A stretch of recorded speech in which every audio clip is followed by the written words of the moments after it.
आज हम अध्याय 7 के भाग 3 में प्रथम स्वतंत्रता संग्राम की प्रमुख घटनाएं पढ़ेंगे। क्या कारण था कि 1857 की क्रांति हुई, कौन कौन सी घटनाएं हुई थी, आज हम सारी घटनाओं को विस्तार से अध्ययन करेंगे। चलिए बच्चों, सबसे पहले आप देखते हैं प्रथम स्वतंत्रता संग्राम की प्रमुख घटनाएं। बैरकपुर के बाद ऐसी ही घटना मेरठ में हुई। अब बैरकपुर आपको ध्यान होगा क्योंकि हमने प्रथम स्वतंत्रता संग्राम के जो कारण बताए थे उसमें एक पॉइंट था कि तत्कालिक कारण में आया था बैरकपुर छावनी। 29 मार्च 1857 को मंगल पांडे नामक सैनिक ने चर्बी वाले कारतूस को भरने से इनकार कर दिया था और उत्तेजित होकर उसने अंग्रेज अधिकारियों की हत्या कर दी थी। इस कारण उसे बंदी बना लिया और मंगल पांडे को फांसी दी गई थी। तो वही घटना इसमें आएगी कि वो सैनिक घटना है, क्योंकि एक सैनिक मारा गया तो सभी सैनिक भाई रुष्ट हो गए थे अंग्रेजों के प्रति। तो बैरकपुर के बाद ऐसी ही घटना मेरठ में हुई। मेरठ में भारतीय घुड़सवारों की सेना के 85 सैनिकों ने चर्बी वाले कारतूसों के प्रयोग से मना कर दिया। मंगल पांडे की बलिदान की वजह से सारे सिपाही हमारे रुष्ट हो गए। उन्होंने कहा कि यूनिटी हो गई, एकता आ गई उन सबों में, सिपाहियों में। बोले कि नहीं, हम ये चर्बी वाले कारतूसों का प्रयोग बिल्कुल नहीं करेंगे, चाहे हमारी जान ही क्यों ना चली जाए। एक पांडे लटकाया फांसी पे, कितने को लटकाओगे तुम? इस वजह से सारे सिपाहियों ने मना कर दिया। उन्हें 9 मई 1857 को सेना से बर्खास्त कर जेल में बंद कर दिया गया। सैनिकों की ऐसी क्रांति देखकर अंग्रेजी सिपाहियों ने क्या किया कि हमारे सैनिकों को बंदी बना लिया। कितने सिपाही थे उसमें?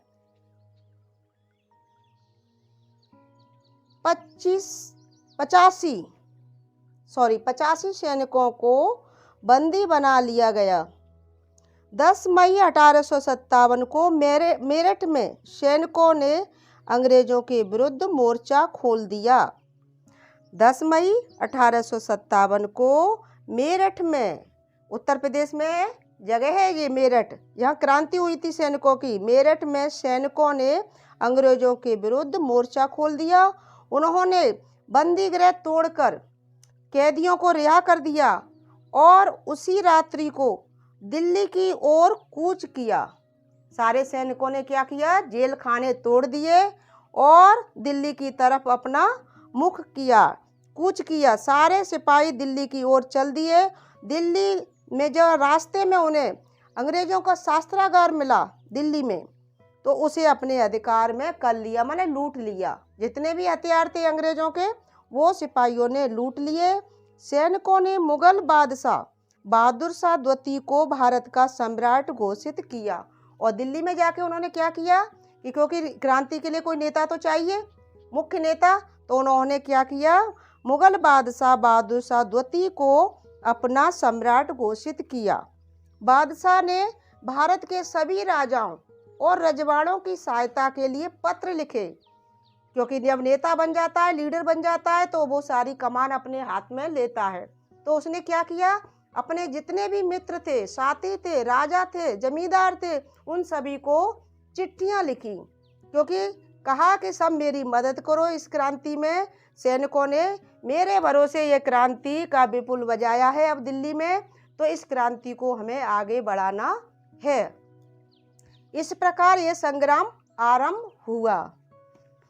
दिल्ली की क्रांति का समाचार शीघ्र ही आग की तरह फैल गया चारों तरफ। जब दिल्ली में सिपाही आ गए, क्रांति हुई, तो चारों तरफ ये समाचार फैल गया कि क्रांति हो गई। समय से पहले क्रांति हो गई, इसका समय निश्चित था, लेकिन समय का किसी ने इंतजार नहीं किया। उत्तेजना में आकर समय से पहले क्रांति हुई। अवध, कानपुर, रुहेलखंड, अलीगढ़, मथुरा, आगरा, बदायूं, बिहार के अधिकांश भागों और राजस्थान की नसीराबाद सैनिक छावनी थी। कोटा, जोधपुर आदि नगरों तथा अपने मध्य प्रदेश कि इंदौर, नीमच और ग्वालियर की सैनिक छावनियों में सैनिकों ने क्रांति आरंभ कर दी। जब सारा समाचार सभी सिपाही भाइयों को मिला, भारतीय सिपाहियों को, सैनिकों को, तो सभी ने अपनी अपनी जगह राज्यों में क्रांति करना प्रारंभ कर दिया। जनता ने स्थान स्थान पर सैनिकों का स्वागत किया। जनता ने भी, भारतीय जनता ने भी इसमें साथ दिया और स्वागत किया। कृषक, कारीगर और सामान्य व्यक्ति भी क्रांति के समर्थक और सहायक बने। किसानों और दस्तकारों, मजदूरों को जो अत्याचार और जो शोषण के शिकार थे अंग्रेजों के, संग्राम में खुलकर उन्होंने भाग लिया, क्योंकि वो परेशान थे अंग्रेजों से। किसानों और जमींदारों ने साहूकारों एवं नए भूस्वामियों माने नए मालिकों, जो जमीन के मालिक बना दिए थे अंग्रेजों ने, जो अंग्रेजों की गुलामी करते थे, अंग्रेज उनको जमीन देते थे कि तुम इन पे जबरदस्ती खेती करवाओ और अत्याचार करो। साहूकारों एवं नए भूस्वामियों पर आक्रमण कर उनसे बही खाते और ऋण प्रमाण पत्र छीन लिए। जनसाधारण ने ब्रिटिश न्यायालयों और राजस्व न्यायालयों और थानों पर भी आक्रमण किया। इसमें आम जनता ने भी साथ दिया सैनिकों का, और अपने किसान भाइयों ने, मजदूरों ने, सभी ने मिलकर क्रांति का साथ दिया। जनसाधारण के भाग लेने के कारण ही ये संग्राम राष्ट्रीय महत्व की घटना बनी। ये सभी लोगों ने साथ दिया, तभी हम अंग्रेजों का सामना डट के कर सके। बिहार में क्रांतिकारी सेनाओं का नेतृत्व किसने किया था? बिहार में क्रांतिकारी सेनाओं का नेतृत्व कुंवर सिंह ने किया। दिल्ली में क्रांति का नेतृत्व मुगल बादशाह के सेनापति बख्त खां ने किया। माने सभी को कमान दे दी गई अलग अलग सिपाहियों का कि तुम्हें जिसका नेतृत्व करना है, तुम्हें इस विभाग का करना है, तुम्हें इस क्षेत्र का करना है। कानपुर में क्रांतिकारियों ने नाना साहब को पेशवा घोषित किया।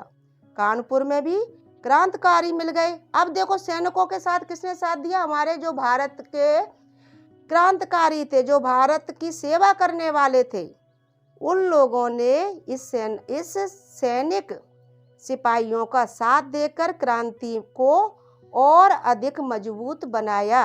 क्रांतिकारियों ने नाना साहब को पेशवा घोषित किया और आजिमुल्ला उसका मुख्य सलाहकार बना। नाना साहेब के सैनिक का नेतृत्व तात्या टोपे ने किया। झांसी में दिवंगत राजा की विधवा रानी लक्ष्मीबाई ने सैनिकों का नेतृत्व किया।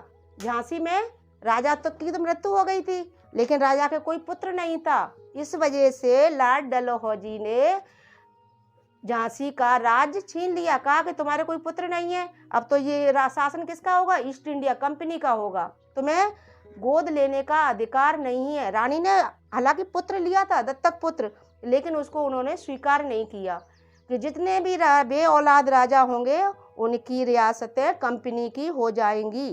इस वजह से रानी भी रुष्ट थी, तो झांसी में कमान रानी ने संभाली। लुधियाना की सिख रेजिमेंट के सैनिक पूर्वी उत्तर प्रदेश के क्रांतिकारियों से जा मिले। लखनऊ में अंग्रेजों का सामना बेगम हजरत महल ने किया। लखनऊ की रानी थी बेगम हजरत महल। उसने अपने अल्पायु पुत्र जिस कादर को अवध का नवाब घोषित कर दिया और शासन आरंभ किया। मौलवी अहमद मुल्ला के नेतृत्व में सैनिकों ने लखनऊ की रेसिडेंसी को घेर लिया। जो अंग्रेजों की सैनिक टुकड़ी थी उसको घेर लिया। किसके नेतृत्व में? मौलवी अहमद मुल्ला के नेतृत्व में लखनऊ में। बरेली में अंग्रेजों के विरुद्ध क्रांति का नेतृत्व खान बहादुर खान ने किया। संपूर्ण क्रांति के दौरान हिंदू और मुसलमान कंधे से कंधा मिलाकर लड़े। वैसे अंग्रेज तो क्या करते थे? हमारी एकता को तोड़ते थे कि फूट डालो और शासन करो, लेकिन इस क्रांति के दौरान हमारे हिंदू और मुसलमान भाई और नज़दीक आ गए। अंग्रेजों ने हिंदुओं और मुसलमानों को एक दूसरे के विरुद्ध उकसाने के अनेक प्रयास किए, परंतु ऐसे सारे प्रयास उनके व्यर्थ सिद्ध हुए। उन्हें कोई सफलता प्राप्त नहीं हुई। संग्राम का स्वरूप इतना व्यापक होने के उपरांत भी 1 साल से कुछ समय बाद ही इसे कुचल दिया गया। हमारी क्रांति का 1 साल से ऊपर ये क्रांति का आंदोलन चला, लेकिन अंग्रेजों ने क्या किया, कुछ हमारे भारतीय भाइयों को अपने पक्ष में मिलाकर इस क्रांति को कुचल दिया। 1 साल के बाद सितंबर 1857 में अंग्रेजों ने दिल्ली पर पुनः अधिकार कर लिया। और सबसे पहले उन्होंने अधिकार कहाँ किया? दिल्ली पर, जहाँ हमारे बहादुर शाह जफर बादशाह था, उसे बंदी बना लिया और उसे जेल में डाल दिया और उस पे दिल्ली पे पुनः अधिकार कर लिया। 1858 में लखनऊ पर ब्रिटिश सैनिकों का कब्जा हो गया। 1858 में लखनऊ पर ब्रिटिश सैनिकों का भी कब्जा हो गया, किंतु बेगम हजरत महल ने समर्पण करने से मना कर दिया। उन्होंने कहा कि मैं समर्पण नहीं करूंगी, मैं तुम्हारी गुलामी स्वीकार नहीं करूंगी। वो नेपाल चली गईं। रानी लक्ष्मीबाई ने तात्या टोपे की मदद से ग्वालियर पर अधिकार कर लिया, परंतु 18 जून 1858 में लड़ते हुए वो भी वीरगति को प्राप्त हुई। अप्रैल 1858 में गंभीर रूप से घायल होने के बाद कुंवर सिंह की मृत्यु हो गई। तात्या टोपे राजस्थान और मध्य प्रदेश, अब बचे कौन हमारे? तात्या टोपे ने कमान संभाली क्रांति की। राजस्थान और मध्य प्रदेश में अंग्रेजों से गुरिल्ला युद्ध पद्धति से संघर्ष करते रहे। अंततः गुना के निकट आरोन के जंगल में तात्या टोपे को धोखे से बंदी बनाने में अंग्रेज सफल हुए। बाद में उन्हें शिवपुरी में फांसी दे दी गई। मैंने कहा ना, हमारे कुछ गद्दार साथी भी थे जो बता देते थे कि कहाँ छिपे हैं, गोरिल्ला युद्ध करते थे छिपकर तात्या टोपे, तो ये शिवपुरी के जंगल में छिपे हुए थे। तो किसी आदिवासी ने या जंगली किसी भी मजदूर ने, किसी ने भी देख लिया होगा और अंग्रेजों से चुगली कर दी कि यहाँ तात्या टोपे छुपा है, उसे पकड़ लो। तो तात्या टोपे को पकड़ लिया, बंदी बना लिया और बाद में उन्हें शिवपुरी में फांसी दे दी गई। सामान्यतः ये धारणा बनाई गई है कि 1857 का संग्राम केवल उत्तर भारत तक सीमित रहा। उत्तर भारत तक सीमित नहीं था और राज्यों में भी फैला था। देखिए कौन कौन से राज्य? वह संग्राम संपूर्ण वर्तमान महाराष्ट्र, कर्नाटक, आंध्र प्रदेश, तमिलनाडु और केरल में भी व्याप्त था। यहाँ तक कि गोवा और पांडुचेरी में भी इससे प्रभावित हुए बिना नहीं रहे। महाराष्ट्र में सतारा, कोल्हापुर, पूना, बम्बई के क्षेत्र प्रभावित हुए क्रांति से। कडप्पा और विशाखापट्टनम में नेल्लोर तक की समुद्र पट्टी संग्राम से प्रभावित हुई। कि वैसे अधिकतर क्या कहते हैं, इसलिए असफल हुई ये क्रांति कि उत्तर भारत में हुई थी। उत्तर भारत में कहाँ हुई थी? ये तो कितने भारत में पहुंच गई, दक्षिण में भी पहुंची थी, केरल तक पहुंच गई थी। कर्नाटक में मैसूर, धारवाड़, बीजापुर, बेलगांव आदि क्षेत्रों में ब्रिटिश सत्ता का खुलकर प्रतिहार हुआ, माने विरोध हुआ।